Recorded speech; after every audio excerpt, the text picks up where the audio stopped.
Muy buenas noches, familia jesuana, queridos amigos y amigas. Estoy muy contento después de haber faltado la semana pasada. Me quedé sin internet.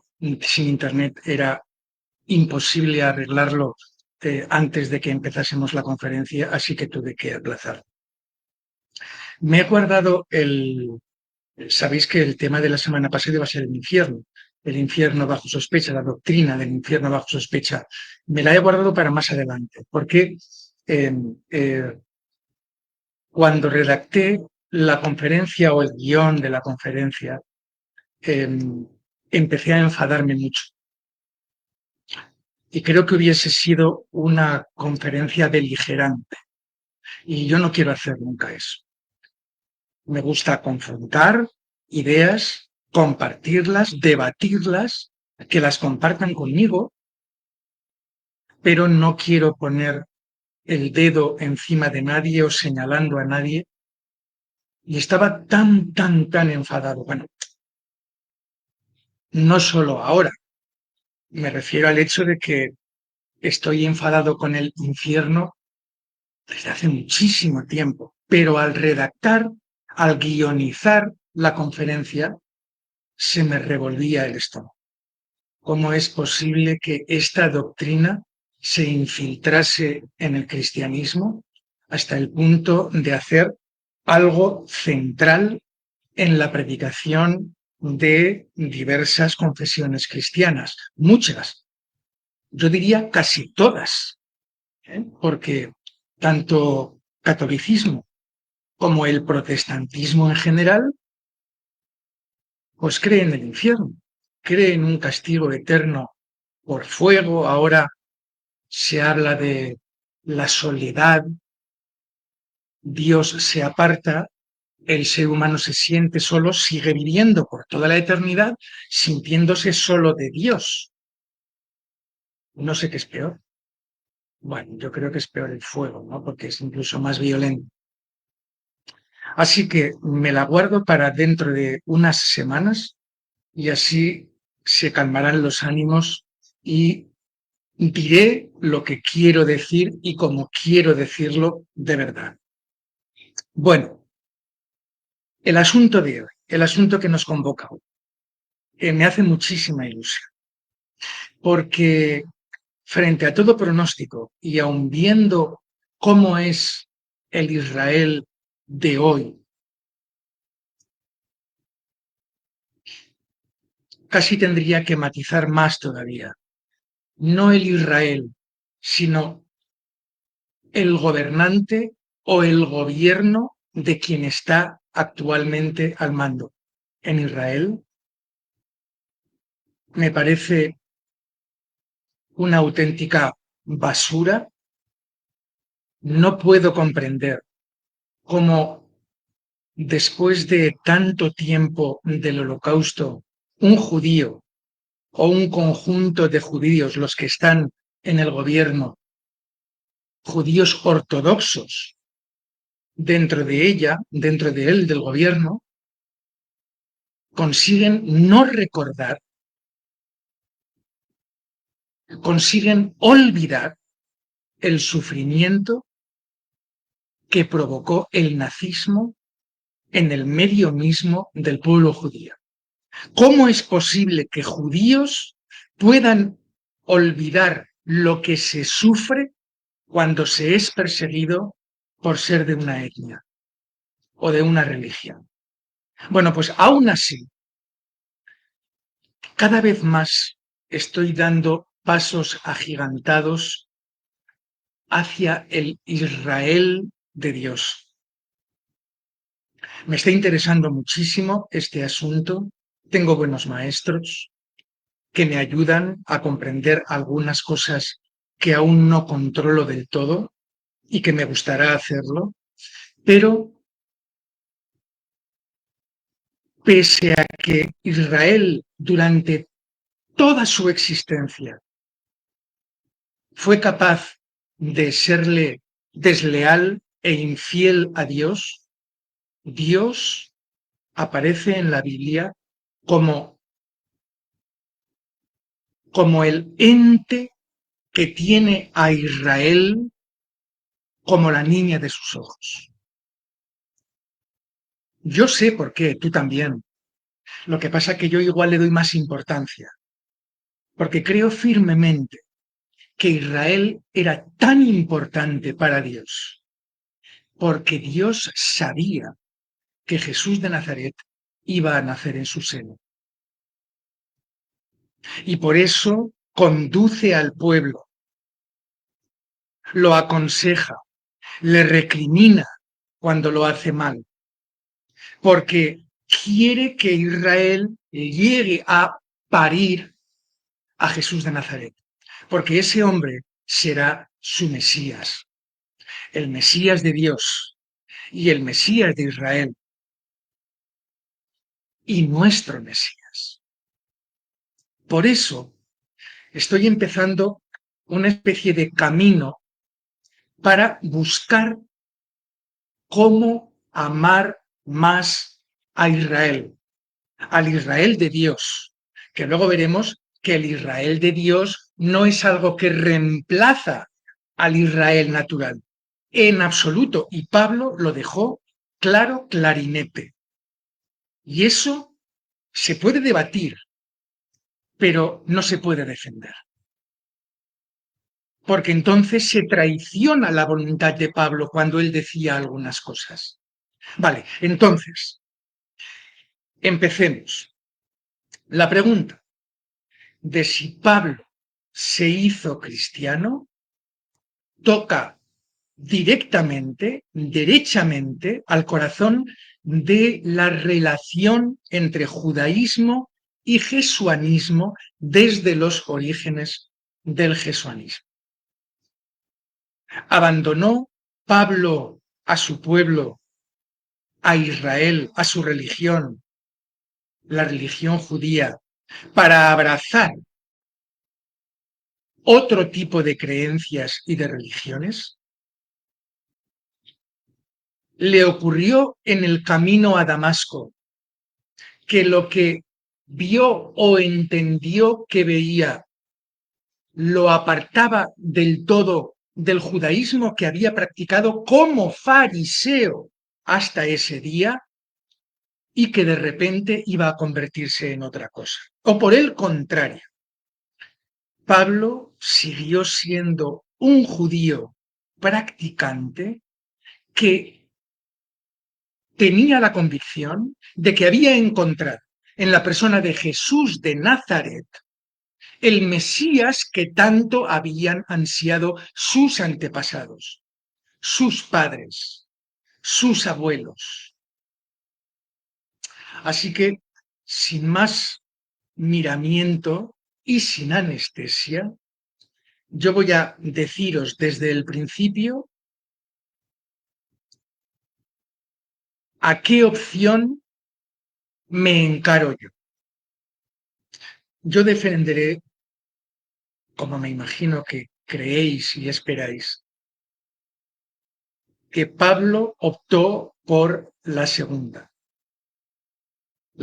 opción, que Pablo jamás dejó de ser judío y que su adhesión a Jesús como el Mesías lo único que hizo fue permitirle profundizar aún más en su judaísmo, en ese judaísmo que Pablo estaba viviendo en la época del Segundo Templo. El cristianismo de Pablo fue esa nueva forma de vivir su judaísmo. Eso fue lo que le pasó a Pablo.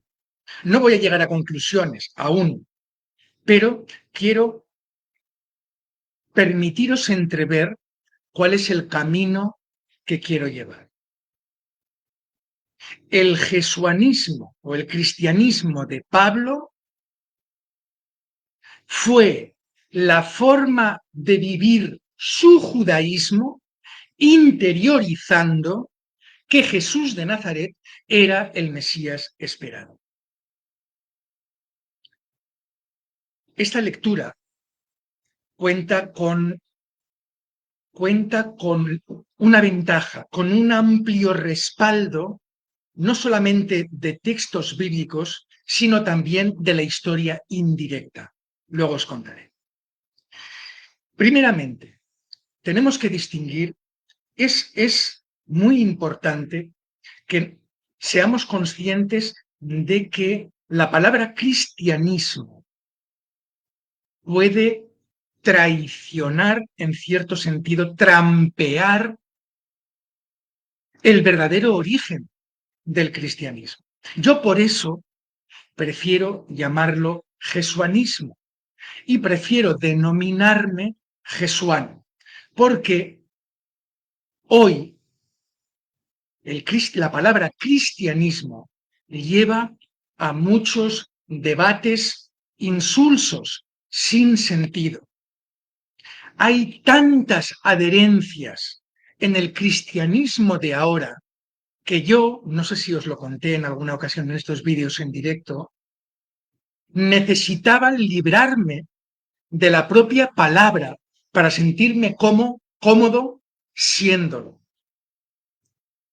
Y todas esas adherencias y excrecencias que se han pegado como lapas al cristianismo, yo prefiero evitarlas, apartar incluso la mirada, diciéndome jesuano, y que he abrazado el jesuanismo. Porque para mí, ¿qué es el jesuanismo? Bueno, creo que tengo todo el derecho del mundo porque me inventé yo la palabra, así que me vais a permitir que defina el jesuanismo. El jesuanismo es la creencia en que Jesús de Nazaret fue el Mesías de Dios. Jesús. Y prefiero jesuanismo a cristianismo porque prefiero a Jesús que a Cristo. Porque también Cristo, aunque la palabra es griega y significa ungido, y es cierto, Jesús fue ungido por Dios para ser el Mesías, como lo eran los sacerdotes para la misión especial que tenían en Israel, que eran ungidos y eran ungidos habitualmente por los profetas. Los reyes también, porque hacían parte de la dirección del pueblo de Israel, que era la niña de los ojos de Dios.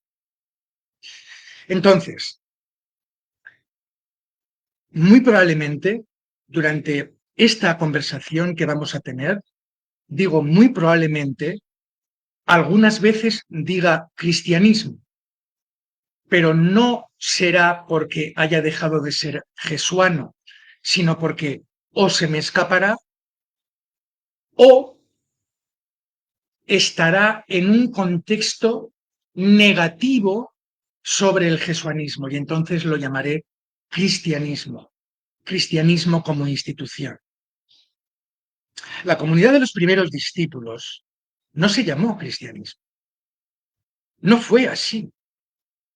Y se llamó de distintas formas antes que cristiano, que es posterior. Se lo llamaba como los del camino, jodos, en griego. Los del camino. ¿Por qué? Porque era tal el celo por predicar los discípulos de Jesús a Jesús como el Mesías por todas las naciones, tribus y lenguas y pueblos, que pasaban el día en los caminos, manchándose los pies y las sandalias del polvo del camino, y por eso los conocían como el camino. Pablo de Tarso, menciona al cristianismo en una ocasión como el camino. Luego lo veremos.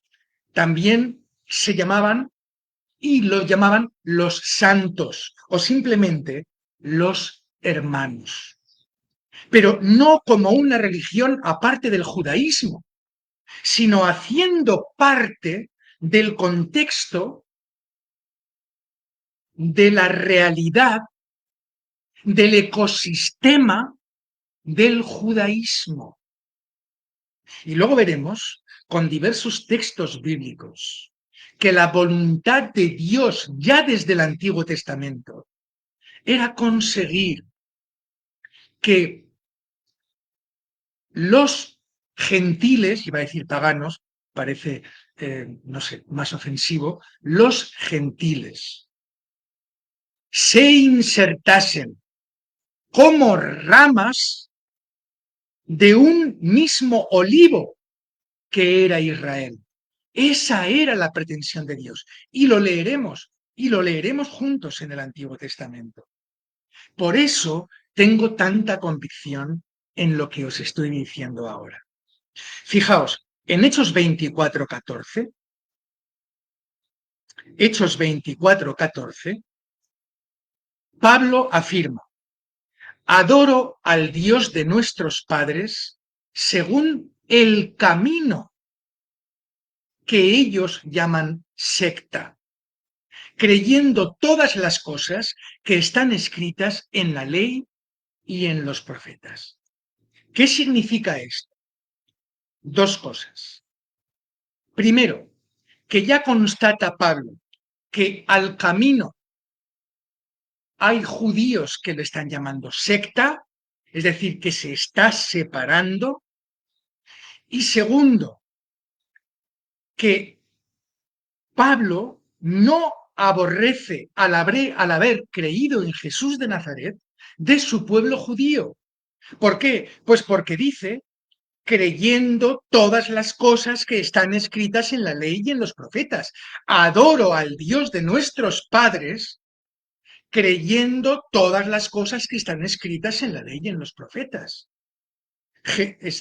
Pablo, Saúl, no abandonó jamás el judaísmo, simplemente escogió, como lo hacían todos los grupos de judíos, que había innumerables grupos con tendencias, creencias, mientras no se apartasen de lo que es la columna vertebral del judaísmo, les encantaba discutir y debatir y encontrar cosas nuevas. Y Pablo, con el jesuanismo, no va a ser, y los demás apóstoles, por supuesto, no va a ser más que un grupo más de ese judaísmo contextual que se permite el lujo de debatir sobre las creencias no fundamentales.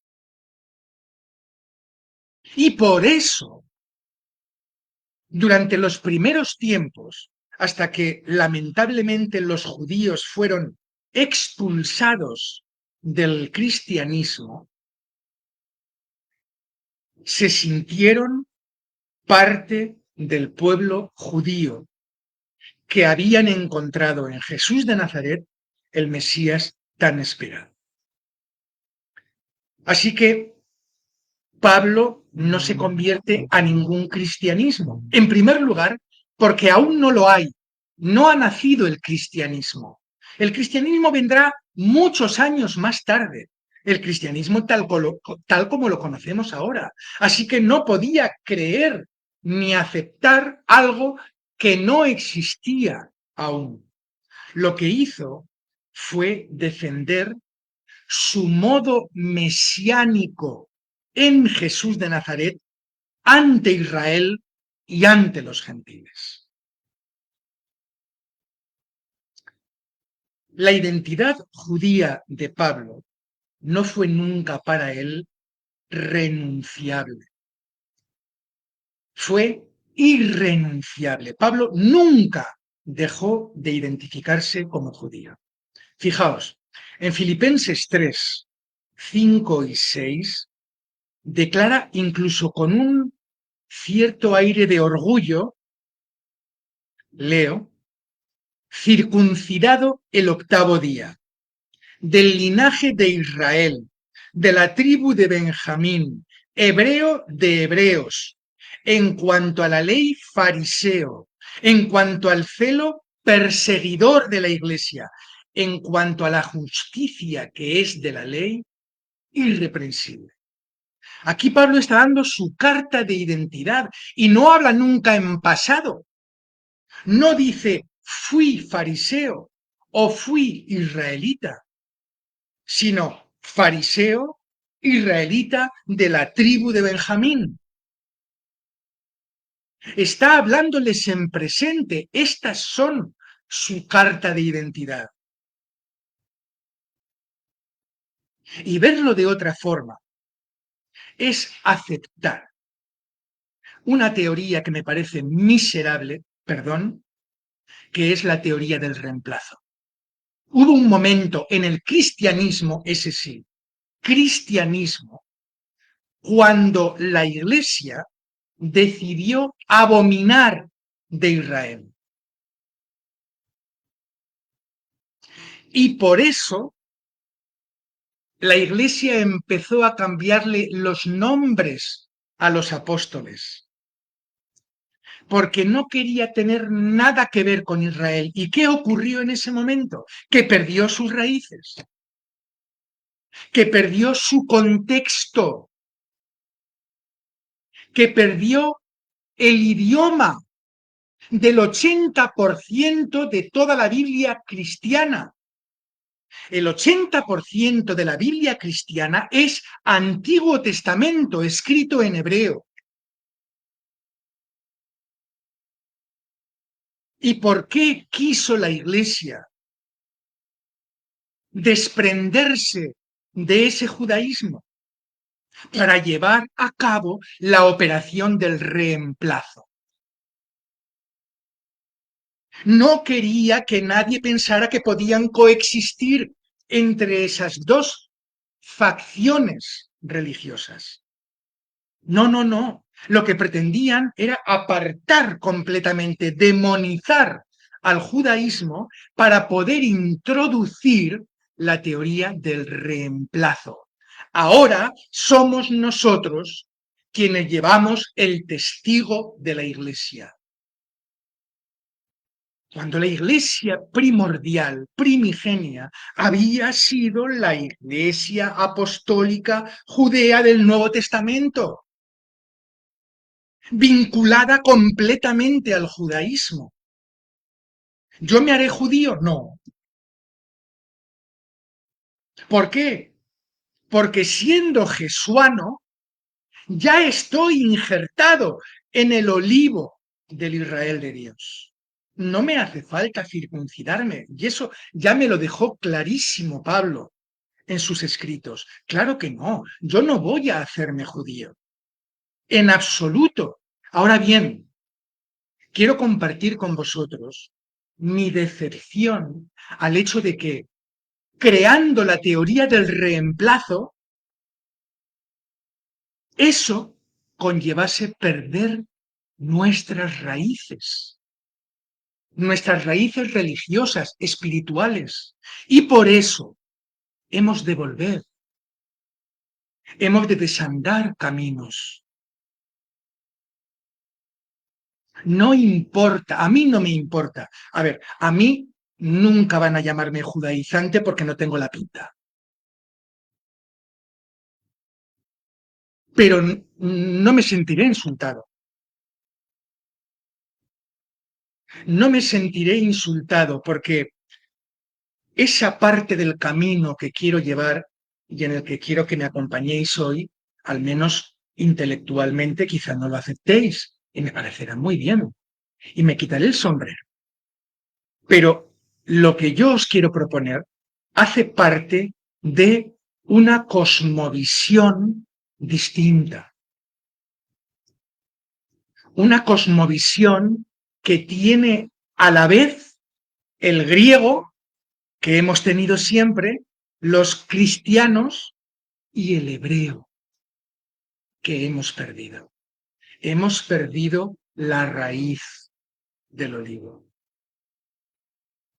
Porque a unas personas, muchos años después de que Jesús de Nazaret muriese en la cruz,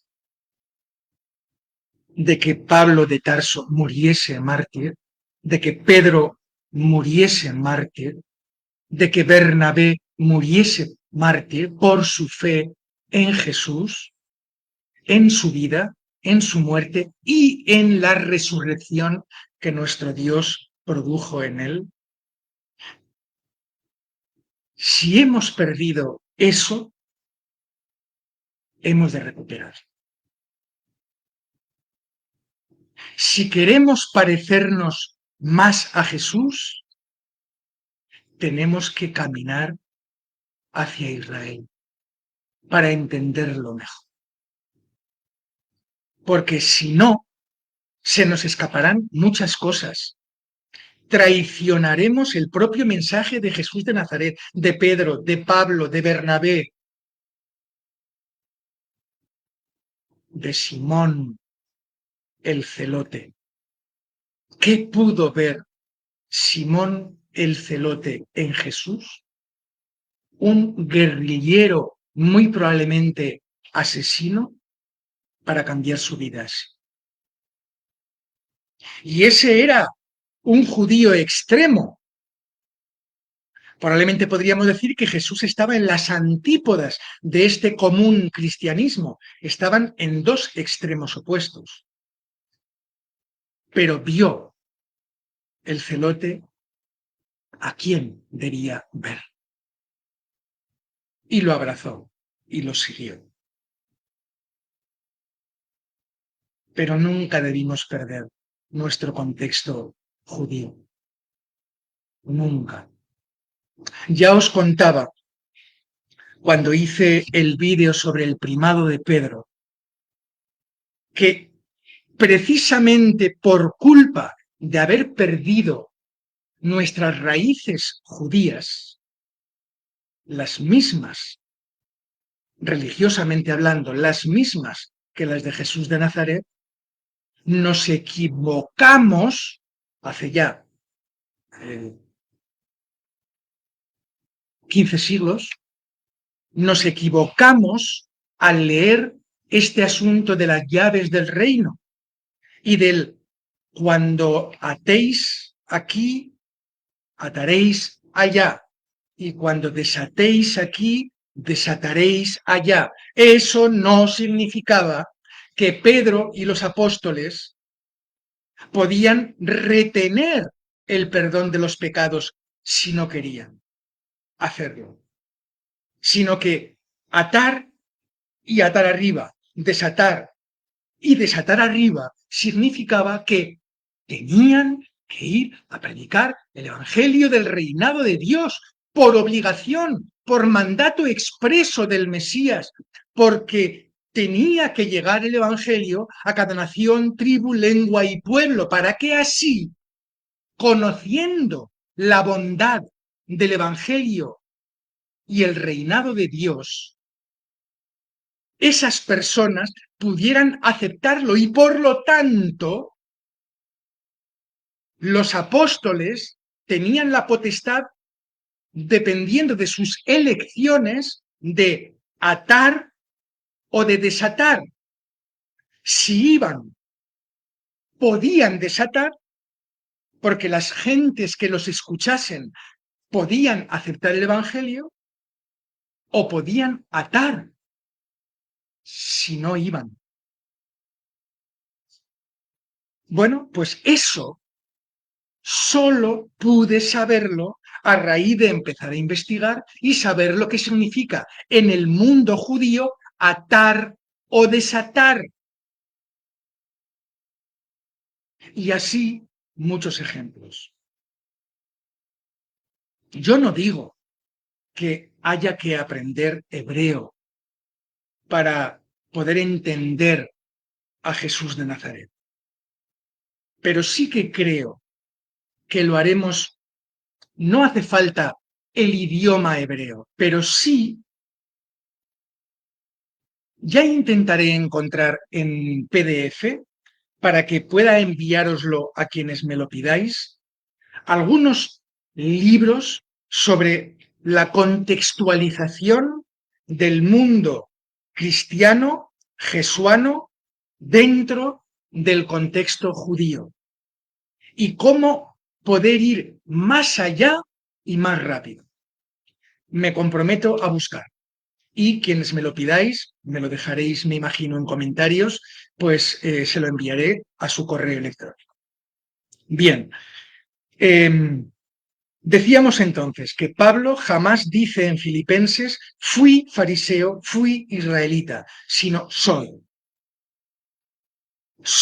israelita y soy judío. Pablo no presenta la fe en Jesús como una alternativa a su judaísmo, sino como la consecuencia fácil y sencilla por abrazar el mesianismo de Jesús de Nazaret. No hay contraposición, hay profundización, hay mejoramiento, puesto que la obsesión principal de Israel es que el Mesías llegue.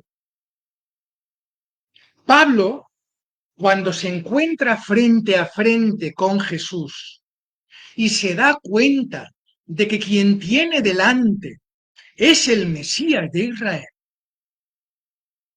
llega a su culmen, ha sido fariseo entre fariseos, israelita entre israelitas, de la tribu de Benjamín, y ahora abraza a Jesús como el Mesías de Dios. La culminación de su carrera religiosa. No en vano dijo, llego al final de la carrera.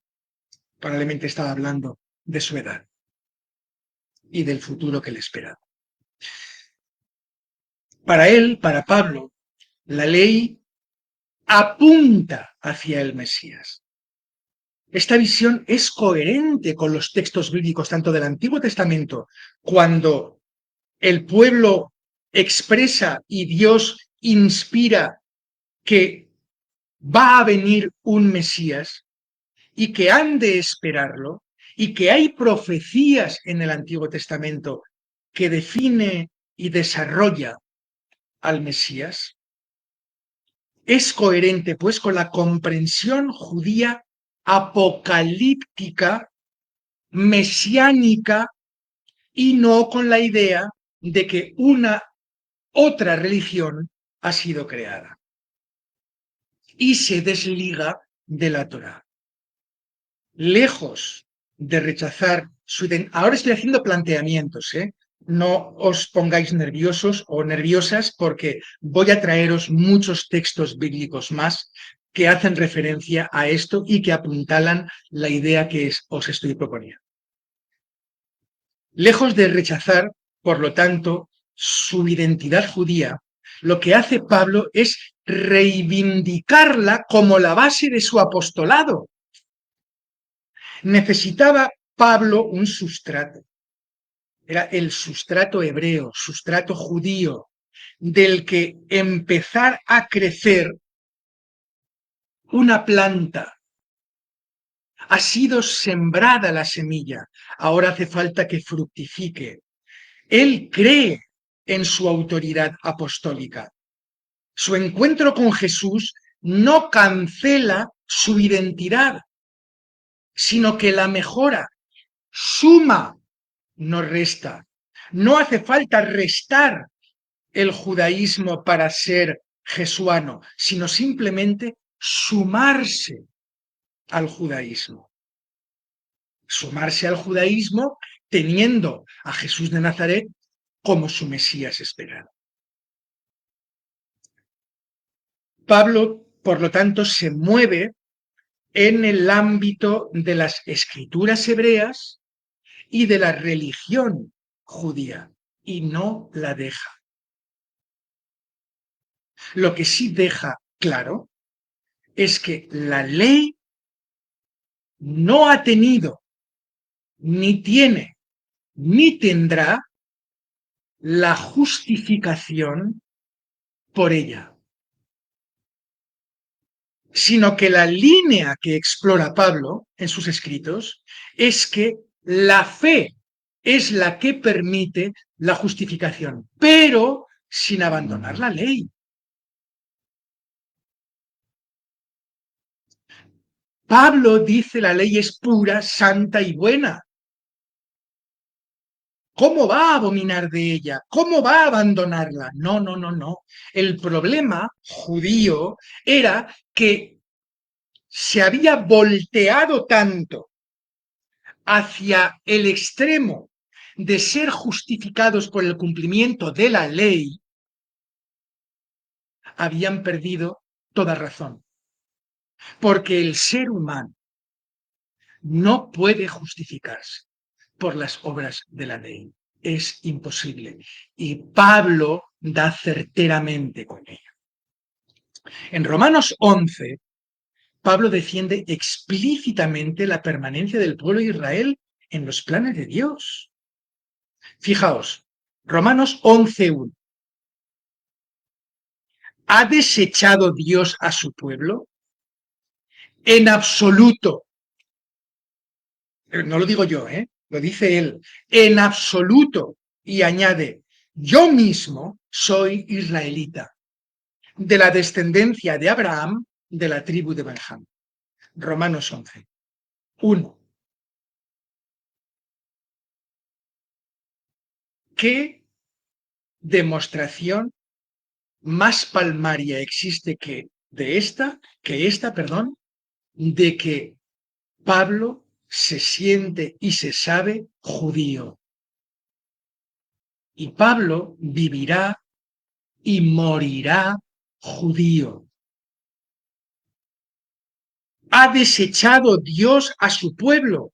En absoluto. Y no se puede decir que es que ahora su pueblo es el cristianismo. No, no, no. El cristianismo no existía. Así que Pablo no pudo decir eso pensando en el cristianismo. Pablo tenía la convicción de que era un judío que había encontrado al Mesías en Jesús de Nazaret. El mesianismo de Pablo no es ruptura, es continuidad, inclusión. Y esto está clarísimo en todos sus escritos. Lo que cambia Pablo no es su religión, sino su interpretación mesiánica. Eso sí lo cambia.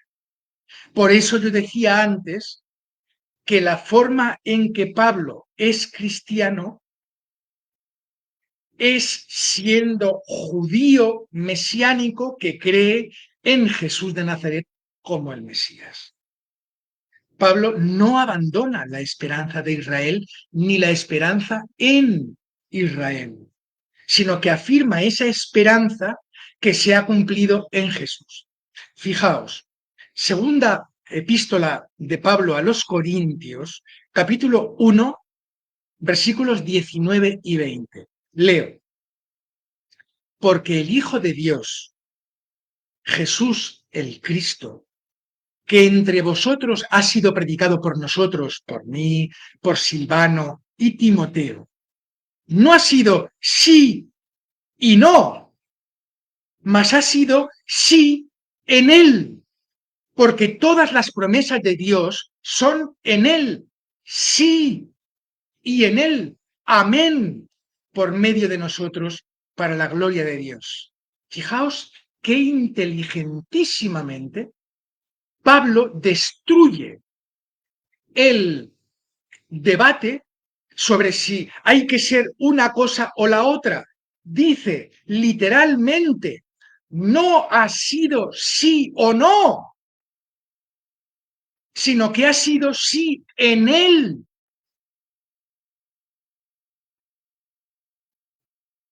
Además de claro, este texto es poesía pura. Es decir, el Mesías no es una ruptura con la Torá y los profetas, con el Tanaj, con la Biblia de los judíos, con el Antiguo Testamento nuestro, sino su clímax. No es una ruptura, sino su clímax. Ahora la ley va a encontrar su verdadero sitio. El judaísmo, también con sus excrecencias, se había equivocado de dirección.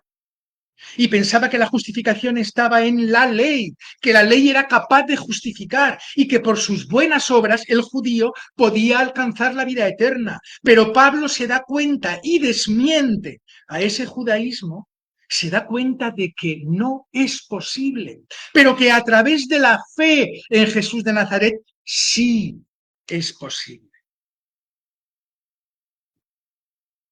La era del Mesías ha comenzado y además Dios quiere que los gentiles se incluyan, entren en su pueblo. Fijaos, lo anunciaba ya desde los tiempos de Isaías. Isaías 49, 5 y 6 dice lo siguiente. Ahora pues, dice Yahvé, el que me formó desde el vientre para ser su siervo, para hacer volver a él a Jacob, es decir, a Israel, y para congregarle a Israel, porque estimado seré en los ojos de Yahvé, y el Dios mío será mi fuerza, dice, poco es para mí que tú seas mi siervo para levantar las tribus de Jacob y para que restaures el remanente de Israel. También te di por luz de las naciones, es decir, de los gentiles, para que seas mi salvación hasta lo postrero de la tierra. Pero si son prácticamente las mismas palabras que dijo Jesús de Nazaret justo antes de ascender, pero 3000 años antes, prácticamente las mismas palabras, si la voluntad de Dios era eso. Si la voluntad de Dios no era simplemente tener un pueblo escogido, sino un pueblo que atrajese a los gentiles hacia sí, a través de bendecir a los gentiles, es decir, hablarles bien, hablarles de la salvación de Yahvé, de la salvación de Dios, para que restaures el remanente de Israel. Y también te di por luz a las naciones, para que seas mi salvación, es decir, el representante de mi salvación a las naciones y hasta lo postrero de la tierra. Y fijaos, Isaías 56, 3 al 8. Este texto es un poquito más largo, pero necesito leerlo entero para crear el contexto. Isaías 56, 3 al 8. Y el extranjero que sigue a Yahvé no hable diciendo, me apartará totalmente Yahvé de su pueblo. No diga nunca el eunuco, he aquí yo soy árbol seco, porque así dijo Yahvé. A los eunucos que guarden mis días de reposo y escojan lo que yo quiero que escojan y abracen mi pacto, yo les daré lugar en mi casa y dentro de mis muros, y nombre mejor que el de hijos e hijas, nombre mejor que el de hijos e hijas, amigas y amigos. ¿Cuál era la voluntad de Dios? Que los gentiles viniesen al árbol, al olivo primordial. Nombre perpetuo les daré, que nunca perecerá. Y a los hijos de los extranjeros que sigan a Yahvé para servirle, y que amen el nombre de Yahvé para ser sus siervos, a todos los que guarden el día de reposo para no profanarlo y abracen mi pacto, yo los llevaré a mi monte santo y los recrearé en mi casa de oración. Sus holocaustos y sus sacrificios serán aceptos sobre mi altar, porque mi casa será llamada casa de oración para todos los pueblos. Dice Yahvé, el Señor, el que reúne a los dispersos de Israel, aún juntaré sobre él a sus congregados. Sobre esta inclusión de los gentiles en su pueblo de Israel, Pablo les dice a ellos que ya está pasando. Se lo dice a Israel y se lo dice a los gentiles, ya está pasando. Ya pueden injertarse en las ramas del olivo. La intención de los apóstoles, pues, no era crear una nueva religión, de ninguno de ellos, sino ir a buscar a las ovejas perdidas de la casa de Israel primero, Jesús, y después salir a todas las naciones, ellos, los apóstoles. Porque era el deseo de Dios, que los gentiles lo conociesen también y tan bien. El Señor, nuestro Dios, quería atraer a todas las naciones gentiles para que fueran injertados en el olivo primario, que era Israel. La novedad, pues, paulina, el acceso de los gentiles sin necesidad de circuncisión, cumplimiento estricto de la ley, simplemente las leyes de Noé, luego os hablaré de las leyes de Noé, no representa una abolición del judaísmo, sino su universalización mesiánica.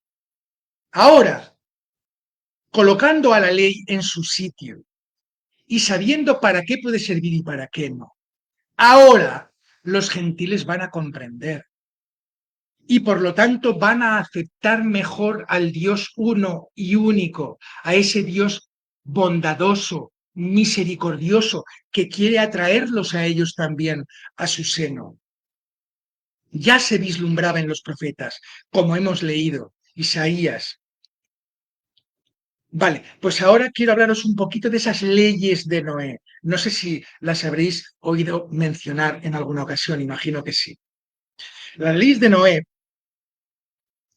o leyes noágidas son un conjunto de 7 mandamientos morales universales que, según la tradición judía, fueron dados por Dios a Noé para toda la humanidad y predicados. Esto es, proviene de la tradición judía, ¿de acuerdo?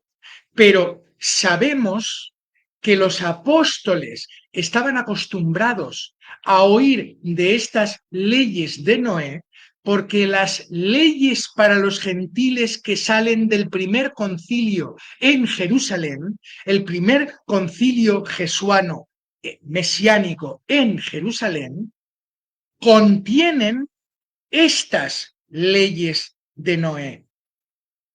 ¿Y cuáles son? Prohibición de la idolatría, no adorar a ídolos. Prohibición de la blasfemia, no maldecir a Dios, ni poner en ridículo su nombre. Prohibición del asesinato, no matar, eso ya es parte del decálogo. Prohibición del robo, no robar, también es parte del decálogo. Prohibición de la inmoralidad sexual, también es parte del decálogo, no cometer adulterio o incesto, etc. La prohibición de comer un animal vivo. Eso se llamaba Gesell, vivo. Es decir, no maltratar a los animales ni comer carne arrancada de un animal vivo. Imagino que esto los israelitas lo verían en los pueblos adyacentes a su tierra. Y por lo tanto, Dios decreta que, bueno, aún he dicho Israel en sus pueblos adyacentes, en el momento en el que Noé predica estas 7 leyes, aún no existe Israel. Existe el pueblo de Dios o el pueblo que se deja guiar por Dios, pero no existe Israel como tal.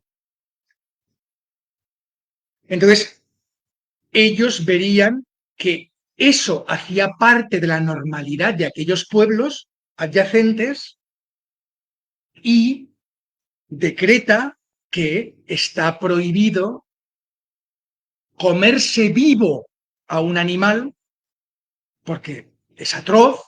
Si vas a comértelo, mátalo antes y mátalo con el menor sufrimiento posible, y tampoco arrancar de un animal vivo un trozo de carne para comértela. Esto suena mucho a ritos paganos. Entonces, Dios prohibía eso también a través de Noé. Y el establecimiento de tribunales de justicia, es decir, crear un sistema legal para hacer cumplir estas leyes. Para el judaísmo, la observancia de estas leyes por parte de los no judíos era el camino para ser considerados justos entre las naciones.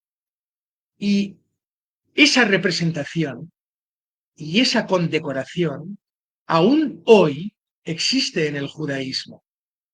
Hay gentiles que son declarados justos entre las naciones porque han hecho un bien extraordinario al pueblo judío aún sin ser ellos judíos. Los gentiles tienen parte en el mundo venidero, en el Olam Haba, y en Israel estaba muy generalizado un pensamiento. Estas leyes representan el marco ético y moral universal que completa las 613 leyes que son exclusivas para el mundo judío, para el pueblo judío. Es decir, como que Dios, en su infinita sabiduría, tiene en cuenta que los pueblos gentiles, los pueblos paganos, van a ser incapaces de entender las 613 leyes, así que las resume. Y les da 7 preceptos. Pero eso demuestra la voluntad extraordinaria y casi eterna de Dios por hacérselo fácil a los gentiles para que puedan entrar y ser insertados en el olivo primordial. En Romanos 11, pues, Pablo rechaza la teoría del reemplazo de Israel por parte de una comunidad gentil que se llama Iglesia. Lo rechaza absolutamente, sí. En Romanos 11, Pablo explicita la idea de que Israel se sostiene siendo la niña de los ojos de Dios y que la Iglesia no reemplaza a Israel en ese plan de Dios. Cada uno, Iglesia e Israel, tienen misiones distintas.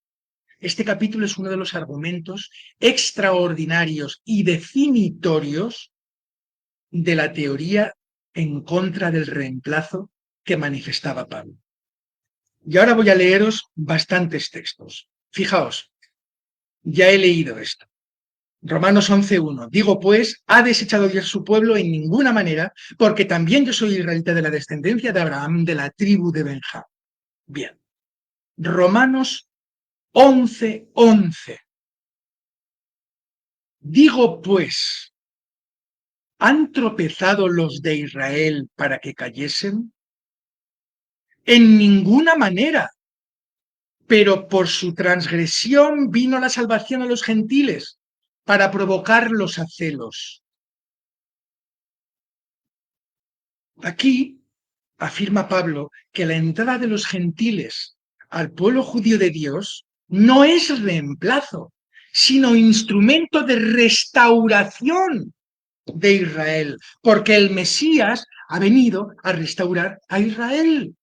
Y todo esto, esta diatriba que tiene Pablo en Romanos 11:11, ¿han tropezado los de Israel para que cayesen? En ninguna manera. Pero por su transgresión vino la salvación a los gentiles para provocarlos a celos, es decir, para que ese mesianismo que se concentra en Jesús de Nazaret pueda atraer la restauración de Israel.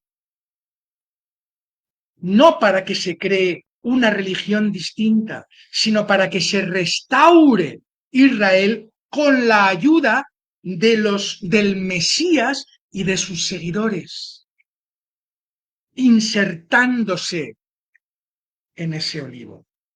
Romanos 11, 17 y 18, fijaos. Si algunas de las ramas fueron desgajadas y tú, siendo olivo silvestre, has sido injertado en lugar de ellas, no te jactes contra las ramas. Es impresionante. ¿Os dais cuenta? Es decir, a ver, estáis entrando y os lo dice el que tiene más ventaja en esto. Estáis entrando porque yo os prediqué. Así que hacedme caso. No os jactéis contra las ramas primigenias, porque ahora sois la iglesia. No tenéis derecho. Somos todos iguales y todos somos salvados por el mismo Mesías.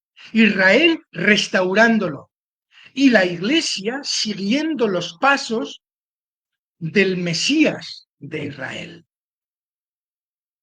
Ahora no vengáis, muy probablemente Pablo detectó un problema ahí, en Roma. Detectó un problema y era que ahora los gentiles se sentían tan subiditos de tono por lo que les había contado el apóstol Pablo que se jactaban contra los judíos. Y Pablo les dice, no os equivoquéis. Estáis completamente errados. No tenéis derecho a descartar a Israel y poneros a vosotros en su lugar, en absoluto. Eso no será así nunca. Pablo usa pues la imagen del injerto para enseñar a los gentiles que no son un nuevo árbol, que no son una nueva religión, el cristianismo. Son injertos. El árbol sigue siendo el de siempre, solo que ahora muchos pueblos van a poder injertarse en ese olivo primordial. Y por supuesto advierte Pablo a los gentiles de que la arrogancia y el orgullo no llevan a ninguna parte. Romanos 11:26. Y así todo Israel será salvo. Como está escrito, vendrá de Sión el libertador que apartará de Jacob la impiedad. ¿Veis? Está diciendo, está sustrayendo un texto del Antiguo Testamento, como está escrito, y que a través de lo que les va a explicar, Israel será salvo, porque de Israel vendrá de Sión el libertador. Jesús de Nazaret, el Mesías. Fijaos cómo se preocupa Pablo de cruzar un discurso que deje todo el tiempo bien claro que no hay reemplazo, pero que tampoco el pueblo gentil jesuano bautizado tiene el derecho a jactarse de ello y despreciar a Israel. Está cruzando argumentos para que cada uno descubra lo suyo. ¿Para qué está aquí?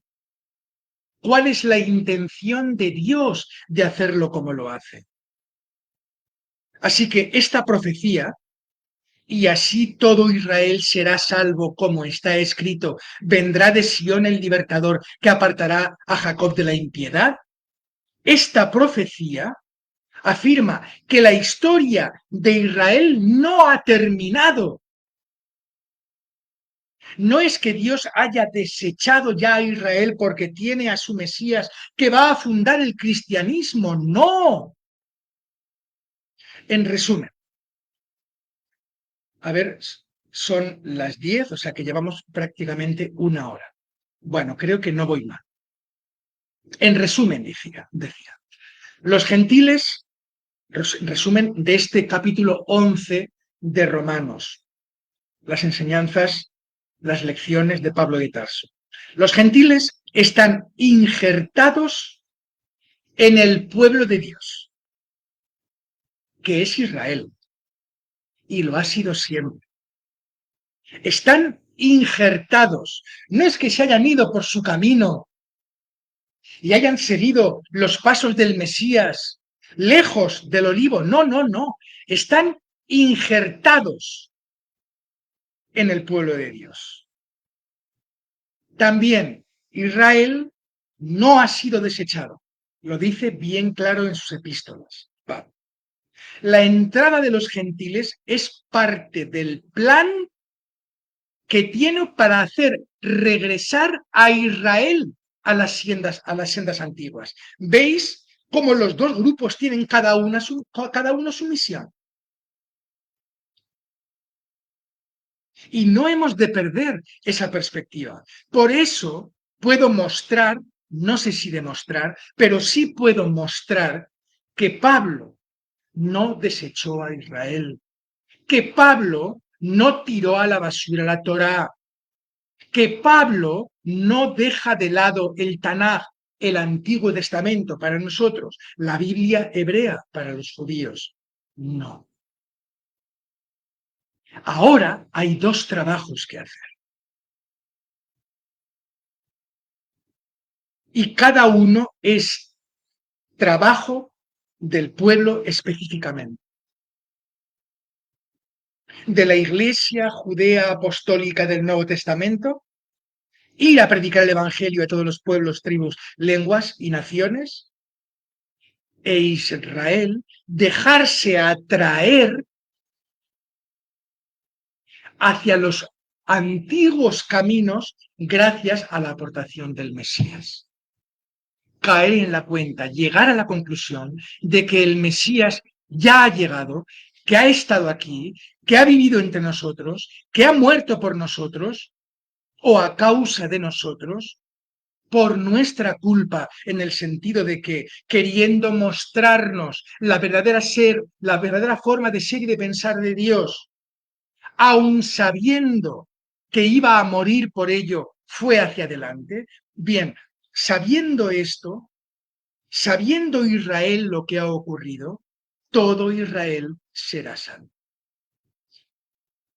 Porque Jesús, el Mesías, ha salido de su seno, ha podido predicar aquí, ha podido vivir aquí, morir aquí, me refiero a Israel, y resucitar aquí. Ese es el legado que nos habéis dado, israelitas, les dirá Pablo. Y les dirá también a los gentiles romanos, aunque sean de familia judía, después del exilio de Babilonia y Siria, ¿o Siria? No, oh, madre mía, de Asiria.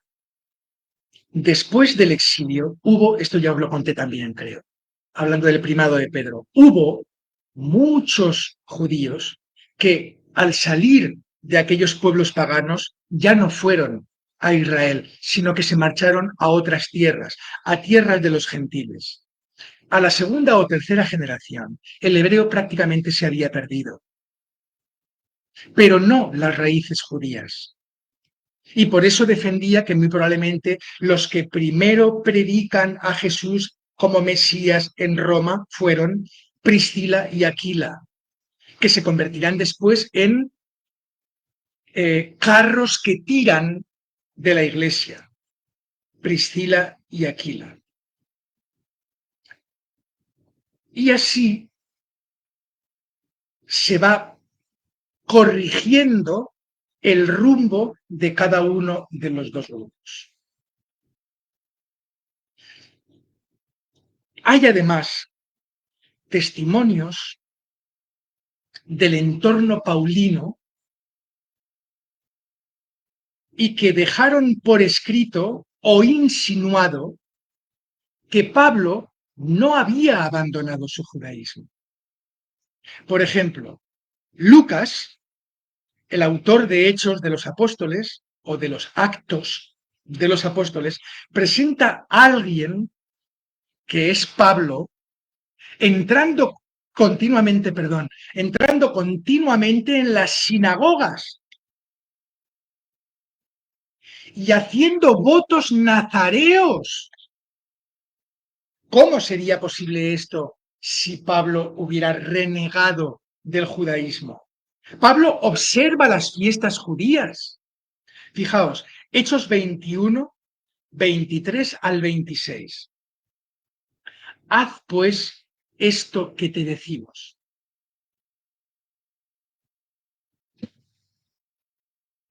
Hay entre nosotros 4 hombres que tienen obligación de cumplir voto. Tómalos contigo, purifícate con ellos y paga sus gastos para que se rasuren la cabeza, y todos comprenderán que no hay nada de lo que se les informó acerca de ti, sino que tú también andas ordenadamente, guardando la ley.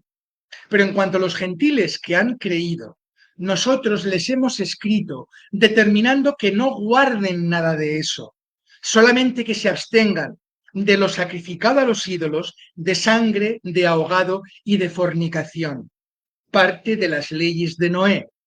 Entonces Pablo tomó consigo a aquellos hombres y al día siguiente, habiéndose purificado con ellos, ley judía, entró en el templo judío, para anunciar el cumplimiento de los días de la purificación, cuando había de presentarse la ofrenda por cada uno de ellos. ¿Era judío o no Pablo de Tarso a estas alturas? Pues claro, a estas alturas ya está a morir.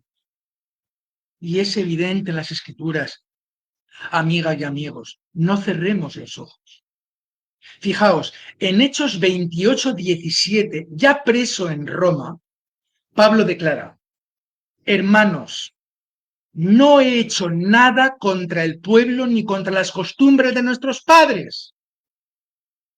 ¿Qué es eso, pues? ¿Ser cristiano o ser judío? Ser un judío que ha abrazado el mesianismo en Jesús de Nazaret, el Redentor, el ungido. Si Pablo hubiera apostatado del judaísmo, este tipo de declaraciones, hermanos, no he hecho nada contra el pueblo ni contra las costumbres de nuestros padres, no se hubieran producido. Carecerían de sentido. Más aún, Lucas muestra que la comunidad de Jerusalén, liderada por Santiago, el hermano de Jesús, acepta a Pablo siempre que no abandone las raíces judías. ¿Os acordáis el vídeo en directo después del que hice sobre el primado de Pedro y que os presentaba a Santiago, a Jacob, el justo, el sadik, como primado de la iglesia de Jerusalén? Santiago, el hermano de Jesús, fíjate lo que le dice a Pablo. Pablo es aceptado siempre que no abandone sus raíces judías. Bien, esto en el entorno inmediato de Pablo. Pero hay más. Aunque Josefo no menciona a Pablo directamente, porque no lo hace, sus descripciones del judaísmo del siglo I coinciden con el tipo de judaísmo de Pablo, profundamente diverso, valiente para internarse en nuevas teorías a ver si mejoran la percepción de Dios a través del judaísmo, un judaísmo que discute, que debate, que se confronta, abierto a distintas interpretaciones de la Torá, si es que es una radiografía de Pablo. Existía esto es una prueba indirecta. El hecho de que fuera común que un fariseo de fariseos, dice Pablo, pueda explorar y debatir algunas de las creencias que no son fundamentales de la fe judía. Estando expectante ante el Mesías, Pablo descubrirá que por poco no lo ha conocido, porque es Jesús de Nazaret. Y abrazará el jesuanismo, es decir, la salvación a través del Mesías Jesús de Nazaret, porque estaba dispuesto a eso, porque su rama judaica le permitía explorar sin complejos. También tenemos pruebas indirectas a través de la Didaché y de Clemente el Romano, del que también os hablé cuando hablamos del primado de Pedro. Y os decía que Clemente apunta a los dos, a Pablo y a Pedro, como representantes fuertes y potentes de la Iglesia de Roma, pero no que Pedro fuese el primado, el primero, el primus inter pares. Bueno, pues la Didaché y la carta de Clemente a los Corintios, cifrada en el 96 antes de Jesús de Nazaret, la Didaché es del, ¿he dicho antes? No, por favor, después del nacimiento de Jesús, y la Didaché a finales del siglo I de nuestra era. Pues bien, estos documentos no presentan al movimiento de Jesús como una nueva religión separada del judaísmo, sino como una relectura mesiánica del judaísmo. Y es normal, porque Israel, el judaísmo, se había pasado toda su historia esperando Mesías. Así que no cerraban la puerta a que viniese el de verdad, el auténtico, y lo esperaban. Y por eso tenían esa mente abierta y por eso, sobre todo en la diáspora, tantos y tantísimos miles y miles y miles de judíos abrazaron el jesuanismo, el mesianismo de Jesús, porque estaban expectantes, porque la razón de ser de su religión era encontrar al Mesías. Pues bien, ese Mesías de los judíos, de los gentiles y de Dios fue, creemos nosotros, Jesús de Nazaret. La preocupación por las escrituras, la oración en horas judías, el ayuno, el valor de la justicia son centrales en estos dos textos, en la Didaché y en la Epístola de los Corintios de Clemente el Romano. Y eso es una intersección intermedia de que Pablo podía pensar así, porque había facciones del judaísmo que se daban ese derecho. Y después quiero presentaros algunos argumentos desde la historia y desde la teología. Fijaos, Pablo y la continuidad del relato bíblico. ¿Qué quiero decir con esto? En Romanos 9 al 11, Pablo hace un esfuerzo extraordinario, monumental, teológico, evidentemente, para integrar la fe en Jesús dentro del relato de la historia de Israel. Hasta ese extremo llega, hasta ir hilando tan fino que por una casualidad pueda llegar a la conclusión de que la creencia de Jesús de Nazaret y en Jesús de Nazaret no es más que una continuación del relato de la historia de Israel. Israel no ha sido rechazado, decía, sino que por ahora hay un endurecimiento del corazón, dice él, parcial, hasta que entre la plenitud de los gentiles. Esto lo encontráis en Romanos 11, 25 y 26. Esto no es para nada en absoluto el lenguaje de un exjudío. No tiene razón de ser. Es la predicación de un judío hasta que entre la plenitud de los gentiles. Hay un endurecimiento parcial, pero no total.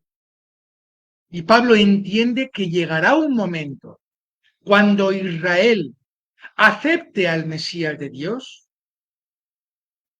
a través de la predicación de gentiles que se han injertado en el olivo primigenio que es Israel. No es lenguaje gentil, es lenguaje pagano. Hoy pagano, perdonadme, judío, el de Pablo. O, por ejemplo, el concepto del Israel espiritual que no niega el Israel nacional, de pueblo, el pueblo de Israel.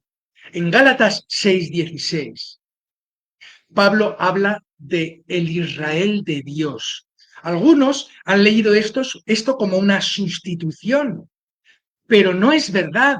Es mucho más exacto entenderlo como la fusión entre el Israel fiel y los gentiles injertados en esta fe, en la fe en el Mesías, no en la anulación de la identidad judía.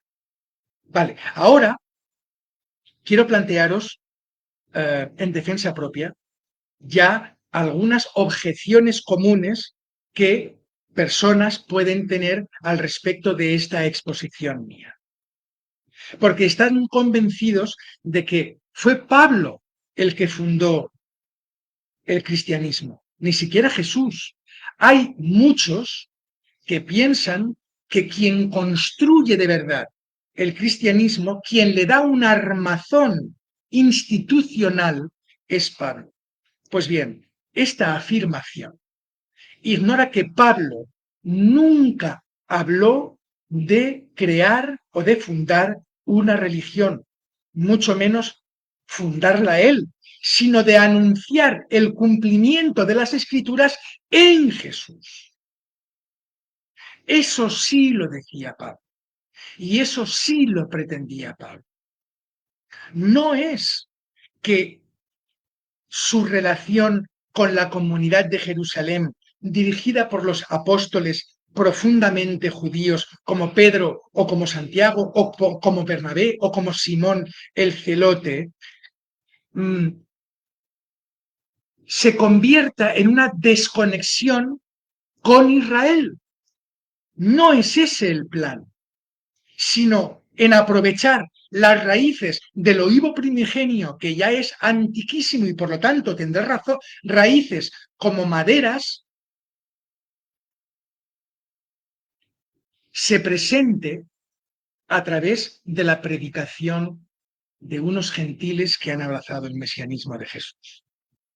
Y bien, esos apóstoles que viven en Jerusalén y que son 100% judíos, implica que tienen una conexión fortísima con el Israel de Dios. Por eso Pablo hace tanto hincapié en que Israel no ha sido desechado. Israel no ha perdido su posición.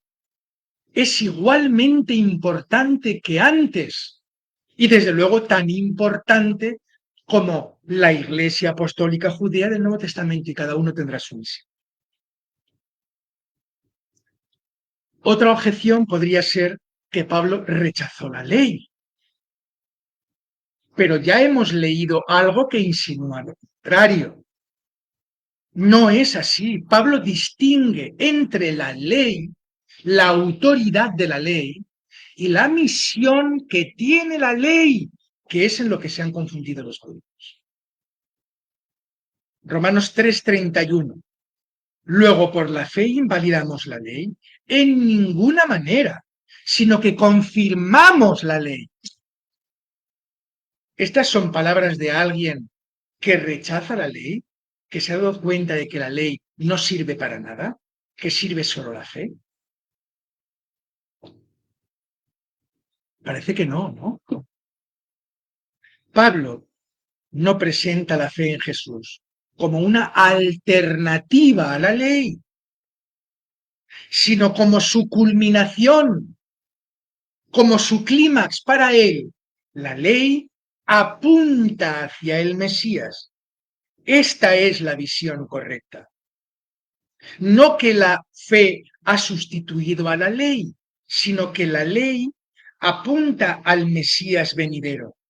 Y esta visión es evidentemente coherente con la comprensión que os decía antes, judía, apocalíptica y mesiánica, no con la idea de desligarse de la Torá. Hay un pasaje en Romanos que cuando lo leí con estos nuevos ojos, me dio la impresión de que no había sabido leerlo nunca. Y descubro el deseo ardiente de Pablo por la salvación de Israel. Fijaos, Romanos 9:3. Medid bien, dadle el valor oportuno a estas palabras de Pablo y decidme cómo os sentís después. Romanos 9:3. Porque deseara yo mismo ser anatema, separado de Cristo, por amor a mis hermanos, los que son mis parientes según la carne, es decir, Israel. Israel. Pablo estaba dispuesto a caer en anatema, es decir, en una especie de maldición autoinfligida, por salvar a su pueblo, a Israel. Estas palabras no pueden provenir de un apóstata, sino de un judío que sufre por su pueblo y que le desea lo mejor, porque será lo mejor para todos. Su deseo es que Israel conozca al Mesías Jesús de Nazaret. Y ese deseo es tan grande que está dispuesto a ser separado de Jesús, de Cristo, si con eso se salvan los suyos. ¿Es esta, de verdad, la voz de alguien que abandonó a su pueblo? En griego, la palabra anatema es, o mejor, implica una separación total, absoluta. Anatema es la palabra que emplea Pablo en griego para hablar de la separación. Y es una palabra fortísima. El impacto de esta declaración es inmenso. Pablo está dispuesto a renunciar incluso a su unión con el Mesías, si eso puede significar la salvación de Israel. ¿Y qué decir? Esta es también una prueba indirecta, pero fortísima, potentísima. Pablo en las sinagogas. En las sinagogas, tanto de Jerusalén, que menos, pero mucho más en la diáspora, en los pueblos de los gentiles. Es decir, Pablo es un apóstata del judaísmo que es bien recibido en las sinagogas de la diáspora. Pero ¿qué sentido tiene eso si eso no tiene ni pies ni cabeza? Y es muy llamativo que Pablo es constantemente invitado a las sinagogas durante sus viajes misioneros. ¿Y para qué sería invitado Pablo a las sinagogas? Primero, si fuera considerado un apóstata del judaísmo, no entraría en la sinagoga. El director de la sinagoga no se lo permitiría. No.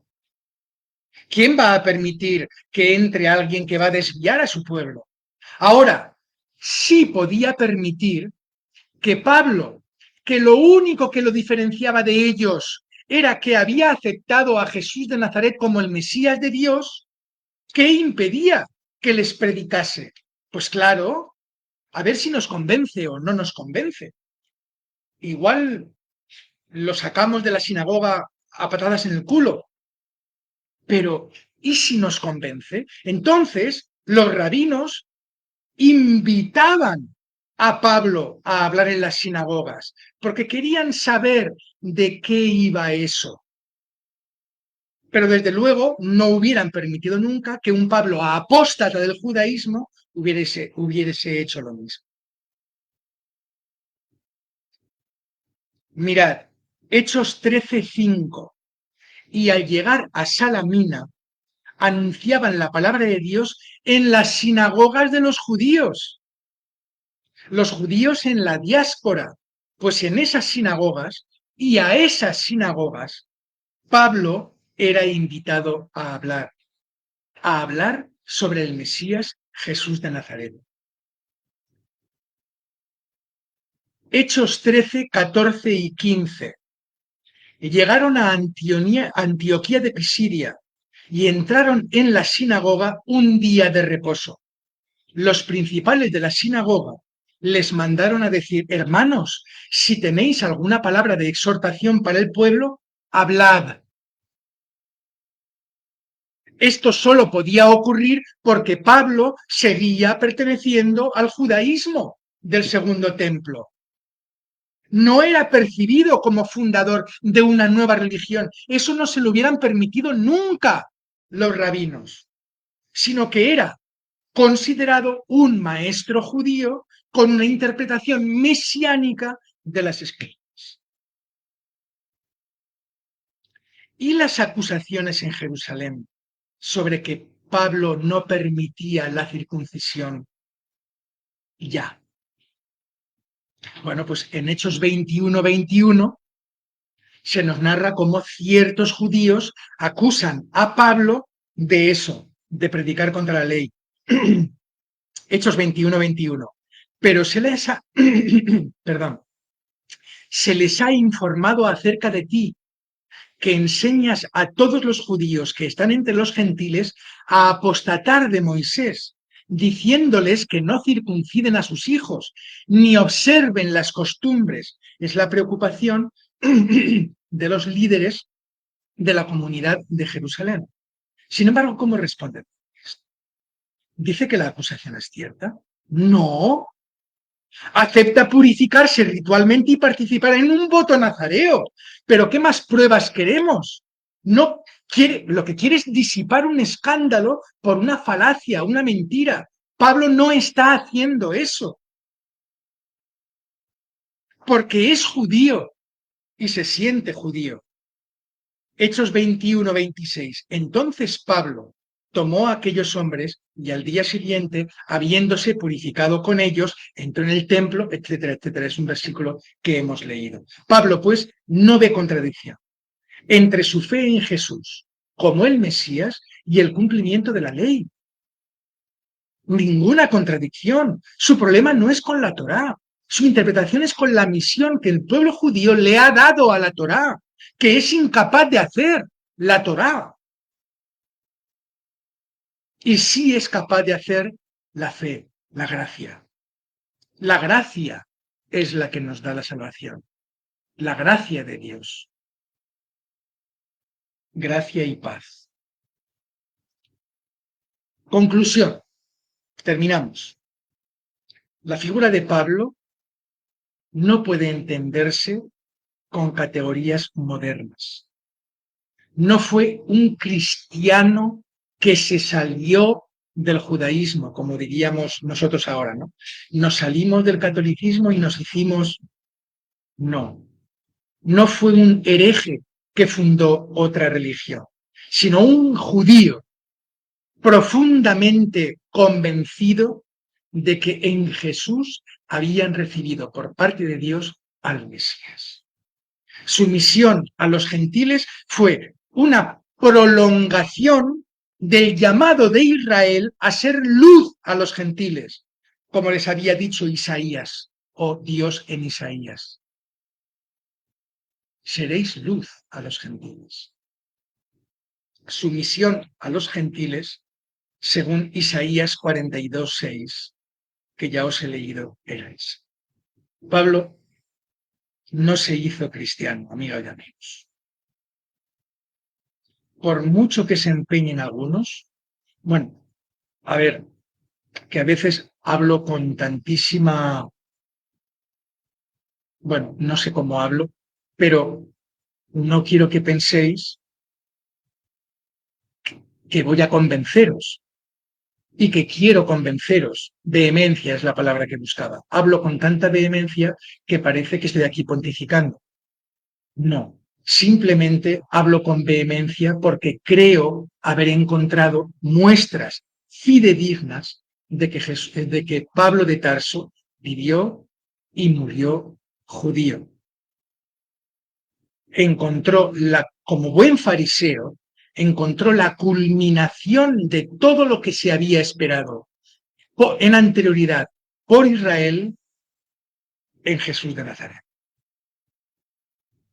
Bien, tenía aún algunos detalles, algunas cosas curiosas, como testimonios post-apostólicos de cómo fue entendido Pablo, tanto por Justino Mártir, año 160 después de Jesús, Orígenes, en su Contracelso, Paracelso del siglo III, Tertuliano, contra Marción, para Marción.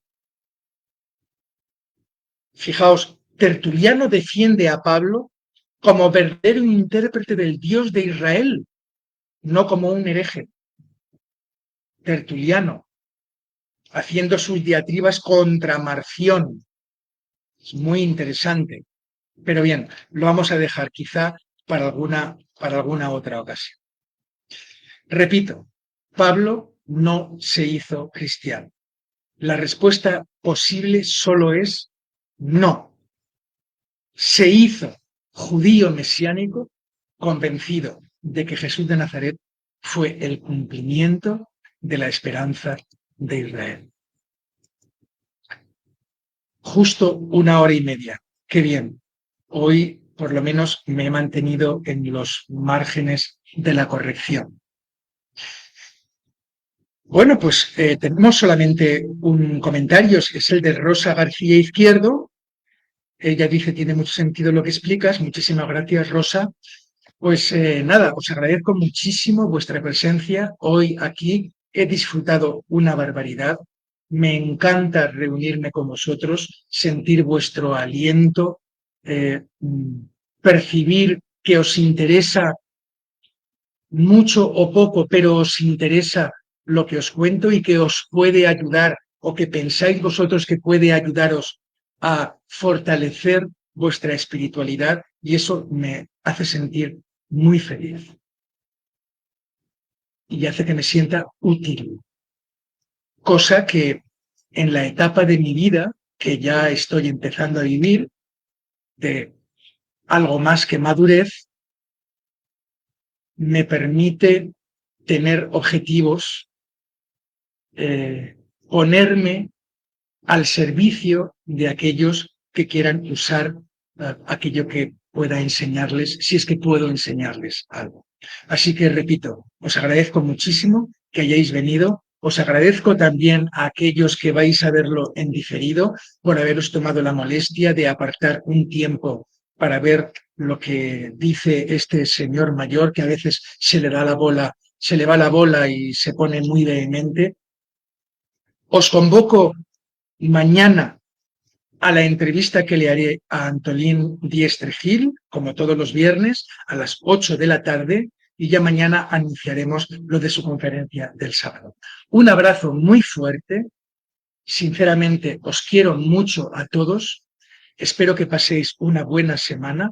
Espero veros a alguno y alguna en la entrevista de mañana. Muchas gracias por todo y hasta pronto.